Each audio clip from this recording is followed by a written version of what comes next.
Hola a todos, mi nombre es Mónica Calderón, estudiante de la Maestría en Administración Mención Finanzas en la Universidad de los Andes y actualmente estoy cursando la materia de Gerencia Financiera 3.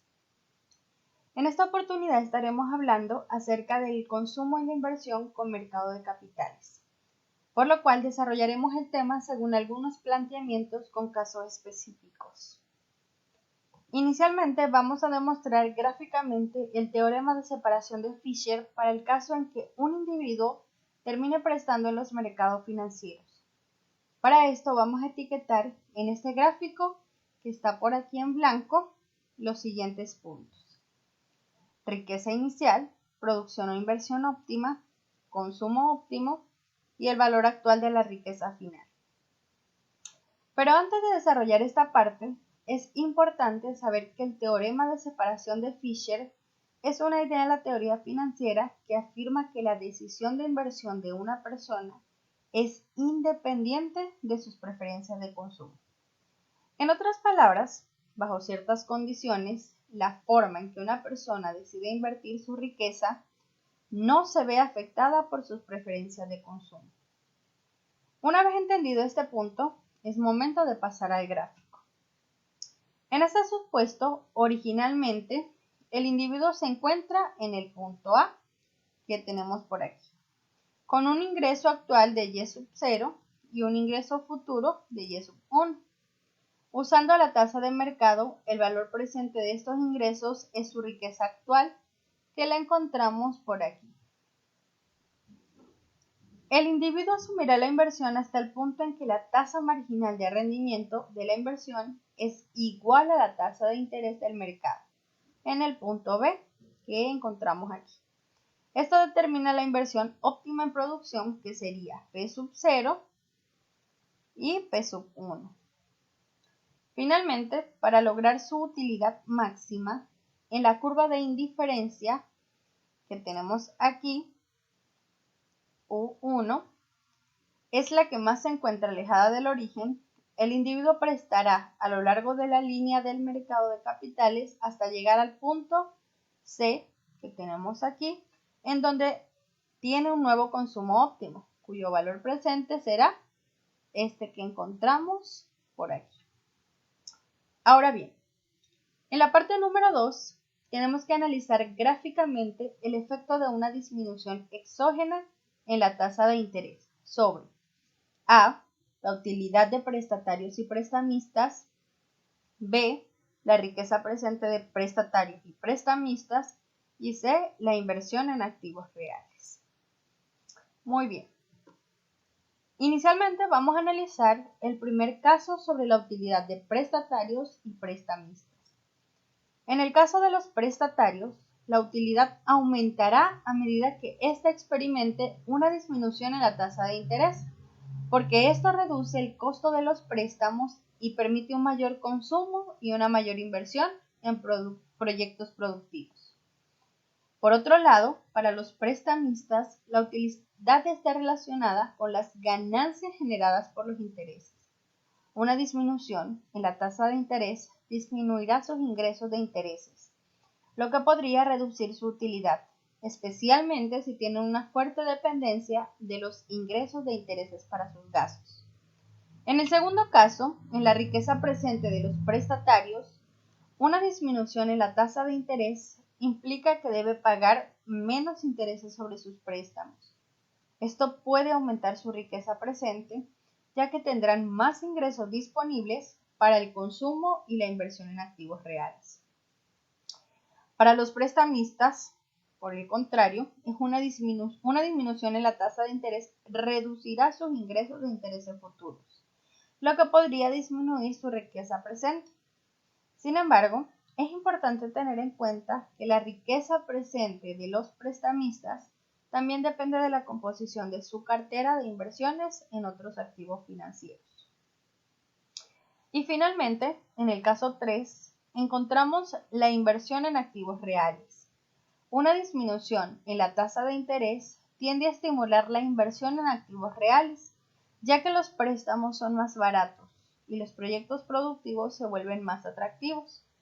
Esto puede conducir a un aumento en la inversión en activos reales, tanto por parte de los prestatarios, que tienen más incentivos para invertir, como por parte de los prestamistas, que podrían invertir sus fondos en lugar de prestarlos.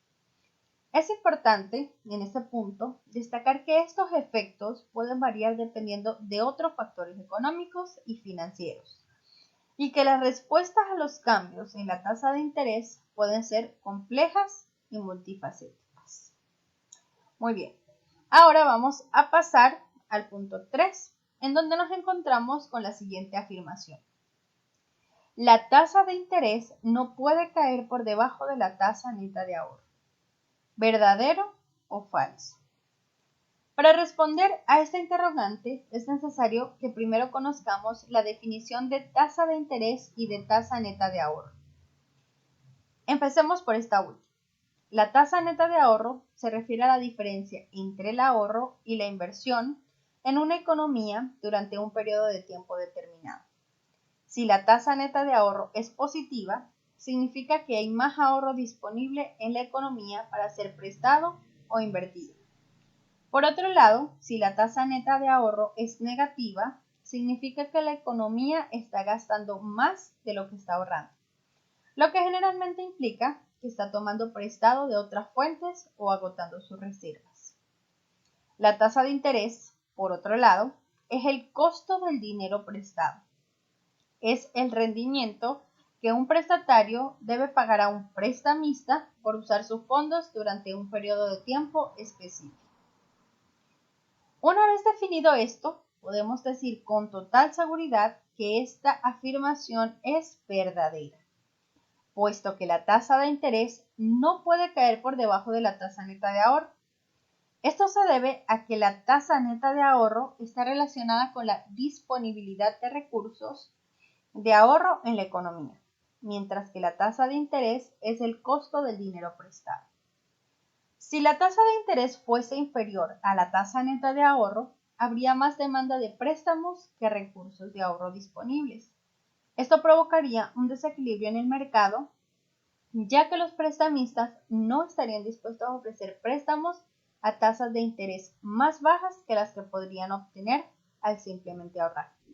En esta situación, la demanda de fondos superaría la oferta, lo que ejercería presión sobre las tasas de interés para que aumenten nuevamente hasta igualar o superar la tasa neta de ahorro. Por lo tanto, es improbable que la tasa de interés caiga por debajo de la tasa neta de ahorro. En una economía estable y en condiciones de mercado normales, sin embargo, en situaciones excepcionales o con intervención gubernamental, pueden ocurrir fenómenos temporales y extraordinarios que afecten las tasas de interés. Pero en un entorno económico equilibrado, la afirmación es verdadera. La tasa de interés no puede ser inferior a la tasa neta de ahorro. Una vez claro esto, entonces podemos proseguir en el punto 4, en donde tenemos que ilustrar gráficamente el proceso de toma de decisiones que enfrenta un individuo en una economía de Robinson Crusoe, donde A, el ahorro es la única oportunidad de inversión y B, no hay mercados de capital. La economía de Robinson Crusoe es un concepto que se utiliza en la economía para ilustrar situaciones de autonomía o autosuficiencia individual. El nombre proviene de la novela Robinson Crusoe, escrita por Daniel Defoe en 1719, que narra la historia de un náufrago que queda varado en una isla desierta y debe aprender a sobrevivir por sí mismo. En el contexto económico, la economía de Robinson Crusoe se utiliza como un modelo simplificado para analizar la toma de decisiones económicas de un individuo que está completamente aislado y debe administrar sus recursos limitados para satisfacer sus necesidades. Quien toma las decisiones, Robinson, debe elegir entre el consumo ahora y el consumo futuro. Por supuesto, la decisión de no consumir ahora es la misma que la de invertir. Así que la decisión de él es simultáneamente de consumo e inversión. Es muy importante que estemos claros en esto. Para decidir necesita dos tipos de información. En primer lugar, necesita comprender sus propias compensaciones subjetivas entre el consumo actual y el consumo futuro. Esta información está incorporada en las curvas de utilidad e indiferencia representadas en las siguientes figuras, siendo la primera la utilidad total del consumo, la segunda las compensaciones entre el consumo al principio y al final del periodo, y las terceras, que son las curvas de indiferencia que representan la preferencia temporal del consumo. En segundo lugar, debe conocer las compensaciones viables entre el consumo presente y futuro, que sean tecnológicamente posibles. Estos se dan en los conjuntos de oportunidades de inversión y producción de las gráficas que veremos a continuación, siendo la primera el cronograma de oportunidades de inversión productiva de un individuo y la segunda el conjunto de oportunidades de producción.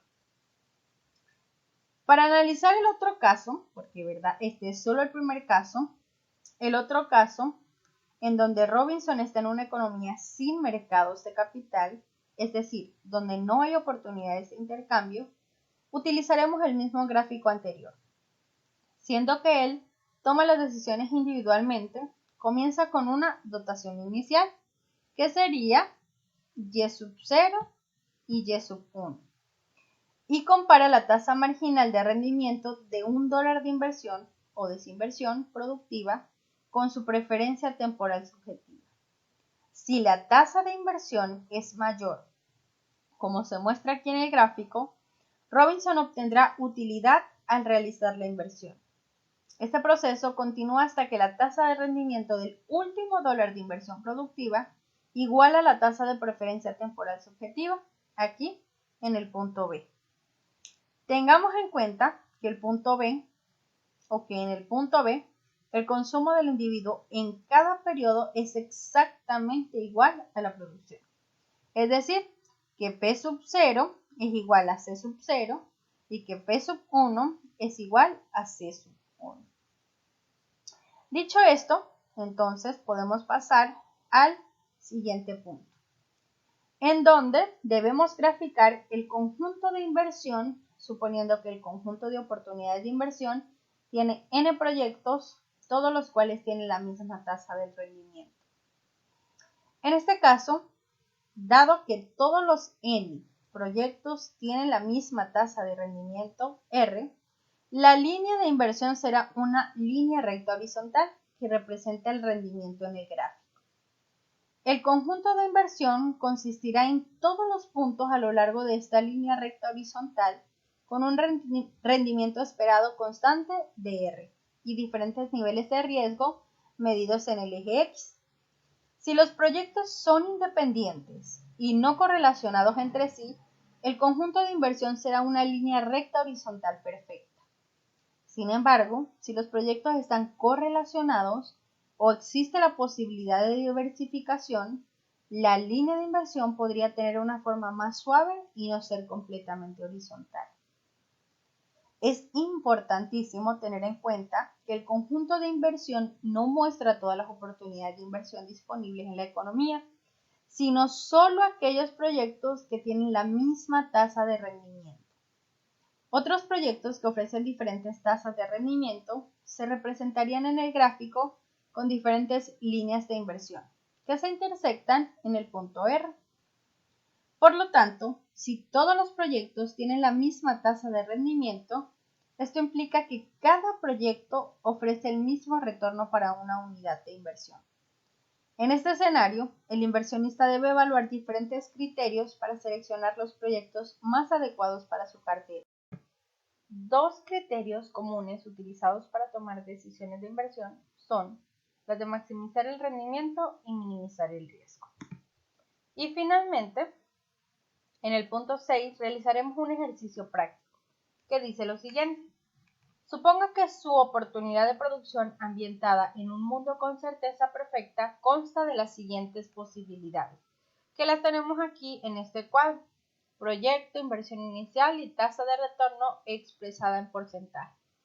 Me pide Grafique el conjunto de oportunidades de producción en un esquema C sub 0, C sub 1, es decir, de consumo. Y B, si la tasa de rendimiento del mercado es del 10%, dibuje la línea del mercado de capitales para la decisión de inversión óptima. Entonces vamos a empezar desarrollando la primera parte. Es importante saber que el conjunto de oportunidades de producción traza la relación entre los recursos utilizados hoy para inversiones reales, físicas, es decir, el consumo renunciado a lo largo del eje C sub 0, y el consumo adicional previsto para el siguiente periodo, o la relación entre el consumo de hoy, C sub 0, y el consumo de mañana, C sub 1, alcanzable mediante inversión real. Ahora bien, para el planteamiento B, que nos pide encontrar la línea del mercado de capitales, dibuje una línea con una pendiente de menos 1 más R, que es igual, en este caso, a esta que tenemos aquí de menos 1.1, tal que sea tangente al conjunto de posibilidades de producción. En el gráfico podemos observar dónde está el punto de tangencia, que es el punto óptimo de producción, que sería P sub 0 y P sub 1. Por lo tanto, la decisión de producción óptima es invertir en los proyectos B y D. Recordemos que aquí está nuestro 10%. Y el proyecto B y D tienen un rendimiento más alto que la tasa de rendimiento del mercado de capitales de ese 10%, por lo que debe invertir en ambos. Los otros dos proyectos, que son A y C, tienen una tasa de rendimiento más baja que la tasa de rendimiento del mercado de capitales del 10%, por lo que no debería invertir en ninguno. Y con esto hemos dado por finalizada la presentación de hoy.